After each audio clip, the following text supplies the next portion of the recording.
youngest daughter of mine's trying to get her 13-year-old to smoke with her. Alright, I'm not going to ask how many of you have smoked it. We don't need to incriminate ourselves today. But if you had the choice to vote on it, on your voter ballot, would you consider voting to decriminalize it?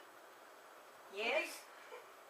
If you decriminalize marijuana, it will help with cut down the high court costs and use of police resources. Studies have shown that in states that have decriminalized marijuana cultivation and possession, there's not an increase in the possession of usage, and there's also not a decrease in usage in those countries, in the states that have not decriminalized it. You still have the same amount. It doesn't cut anything down. So decriminalizing it would free up the court costs so that we don't have so many arrests. Over 7 million people were busted for having pot from 2001 to 2010. You add that cost up, 2010 alone, cops made one pot bust every 37 seconds. You do the math on that, according to the Federation of American Scientists Drug Policy Analysis Bulletin, over 60,000 individuals are behind bars for marijuana offenses at a cost to taxpayers of $1.2 billion a year. So think of all that money that we pay out of our paychecks to help feed them and house them for sitting on their porch and smoking. The FBI Uniform Crime Report states that taxpayers annually spend between $7.5 billion to $10 billion arresting and prosecuting individuals for marijuana violations alone.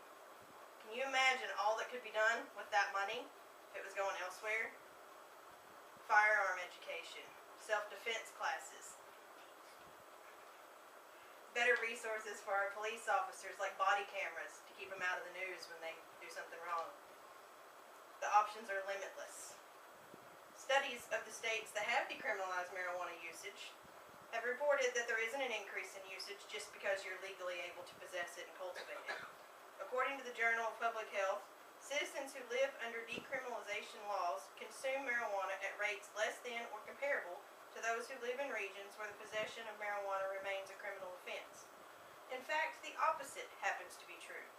States and regions that have maintained the strictest criminal penalties for marijuana possession have experienced the largest increase in marijuana use, according to the Connecticut Law Review. With this information, it's pretty apparent that the laws already in place are not doing anything to deter the usage. Most users believe that their behavior will go undetected, so the fear of arrest is normally not something that keeps them from smoking pot. In surveys, most people cite concerns for health and family responsibilities rather than legal concerns as their primary reason for ceasing or refraining from using marijuana, according to the National Academy of Science Institute for Medicine. Prohibiting it stops kids from using it. Portugal, the Netherlands, and the United States. We have the strictest laws against marijuana usage compared to both of these, and look how high ours is. It doesn't deter the usage. The laws are completely useless. So by addressing some of the reasons to back decriminalizing marijuana usage, like freeing up the court cost, there's not an increase in the possession of usage, and that the laws in place do not actually deter usage, perhaps the next time you go to vote, all of you will vote to decriminalize marijuana usage when it's on your ballot in November.